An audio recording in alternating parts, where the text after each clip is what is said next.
I'm Bob Coleman, and we're talking Main Street and the small business lenders who help it grow. Thank you to this week's sponsor, SBA Complete. Is your financial institution considering SBA lending? Maybe you need to improve your current SBA line of business. We're SBA Complete, the most experienced SBA lender service provider in the country. Executing an SBA loan program can be complex and difficult to navigate without an experienced and knowledgeable team. But most financial institutions cannot find the right talent or afford to bring the expertise in-house. That's why lenders across the country choose SBA Complete. Hey, I want to start off this week's session with an interesting chart showing SBA turnaround time for its various centers. Every quarter, SBA does a call for both 7A and 504 lending. You should get on this call. There's a lot of great information there. But let's check out this chart. This is the average turn time for SBA to process paperwork through these different organizations.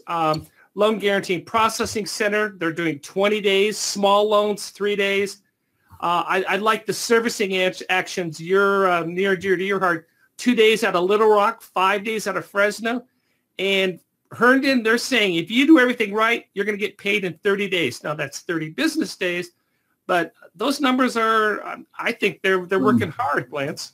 Well, when I was at SBA, Bob, one of the things that we worked on at that time, servicing actions were taking 2 weeks, 3 weeks. And we implemented a goal at that time. John Miller asked us to implement a goal of doing 90% of our servicing actions within 3 days. And it looks like Little Rock's still hanging in there with the 2-day turn time. That's very impressive. And now we go to Mike Rosman of Boefly and listen to the conversation he and I had down in Miami. Mike Rosman, president and co-founder of Boefly. Also, I believe you are one of the founders of the National Alliance of Commercial Loan Brokers, 4th year. That's right. Tell me, the room is packed. I mean, tell me, has this exceeded all your expectations? You know, it's funny. I caught up with someone who came to our first event, and I was there. And they mentioned to me that I commented to them that I don't know if we'll get to year number 2 on this thing, but we certainly did. It really has surpassed our expectations, and we're thrilled. And I think the reason is brokers demand content, and they're not getting it elsewhere. So we're happy to provide it. This is a great event. Do we have a glimpse for next year where it's going to be held? There's a lot of discussion around that. We've not unleashed it. We will unleash it with you first, Bob. All right. Why? First of all, there's someone out there who doesn't know what Boefly does. Just briefly describe Boefly and why are you one of the platinum sponsors of this event? Sure. You're one of the partners. Sure. So the process of either a loan broker or a small business owner finding the right lender, we know to be a cumbersome process. So we built technology to allow them to navigate that path more efficiently. We provide them both actual hand-holding with experts, but also technology to make it more seamless. And we know that lenders are always looking for deals. So we built the platform with the lender in mind. From your perspective, last question, we hear about a little froth in the economy and Main Street. From your perspective, what do you see happening out there in the small business lending field, both supply and demand? Yeah, so I'll say on the borrower side, the business owner side, we see healthy businesses that can take on more capital to grow their businesses. So notwithstanding some frothiness in the equities market, I think the small business on Main Street is doing well. They need additional capital to grow and expand, and we think that there's demand for that. Lenders the same. They have a lot of need to deploy capital, and so we see more growth coming. Mike, as always, thank you. Good job. Appreciate it. SBA does loan reviews, and in that quarterly call, SBA outlined the 4 major errors that loan underwriters make in underwriting 7A loans. Lenders aren't doing a proper collateral analysis per the SOP. We're not verifying equity injection. Again, Lance, this isn't rocket science. This is stuff we preach and SBA preaches, and all of these are reasons for a guaranteed denial. Lance, 3 things have to match. The credit memo has to match the loan authorization, has to match the use of proceeds loan disbursement. And we're not doing that. And if you make a change at closing, you need to go back and do an addendum of the credit memo. A common problem is the underwriter may have another co-borrower or another guarantor, and for some reason when we go to closing, that person drops off. And by definition, that's ineligible. Well, and Bob, you bring up a great point. As you go through the process of underwriting and closing an SBA loan, there are changes that occur after the loan authorization is created.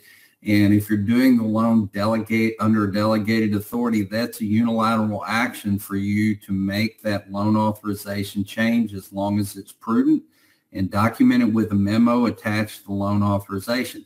But the problem is sometimes they'll make those changes, Bob, and they don't take care of it. Now, if you have a loan that's been submitted GP, those loan authorization changes do have to be submitted to the processing center until the loan is fully dispersed for concurrence. Once it's fully dispersed, all loan authorization changes are unilateral. Yeah, let's make sure the three match. Underwriting projections. SBA telegraphed that if you have a loan that goes into early default, the first thing they're going to look at is what were the projections and why did the bank not understand that this loan cannot be repaid. Remember, by definition, when you sign that 1920, you are certifying that there's sufficient cash for the company to operate for 12 months.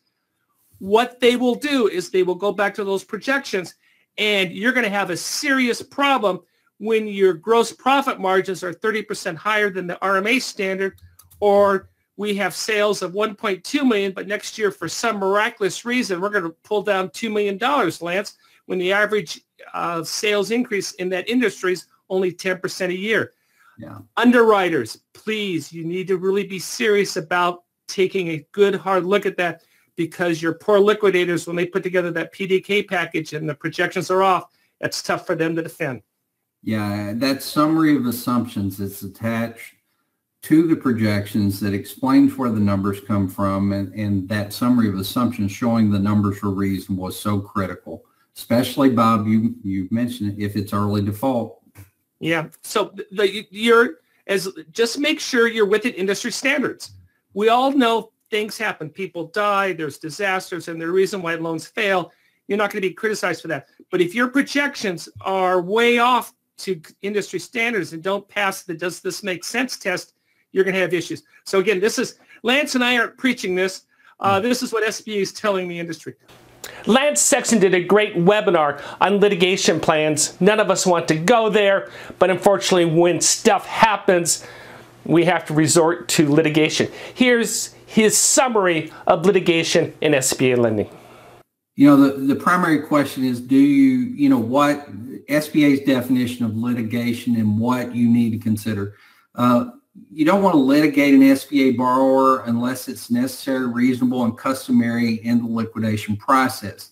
It has to make sense. For instance, if you've got a $25,000 SBA Express revolving line of credit and you're proposing litigation that's going to cost $10,000, that doesn't make financial sense in maximizing recovery on your SBA loan. It needs to be conducted in the name of the bank. You cannot litigate an SBA borrower in SBA's name.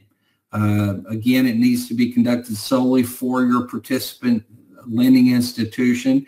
It needs to be consistent with terms of any agreements that are in place, like senior lien holder agreements. Again, litigation needs to make sense.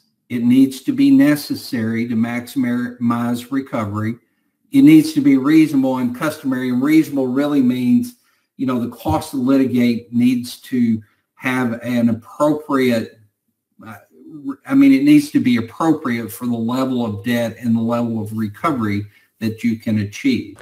I'd love to finish with customer success stories. I don't have any this week. Please send them so we can include it in future updates. Thank you for joining us today for the Coleman Report Update and for supporting America's Main Street, one entrepreneur at a time.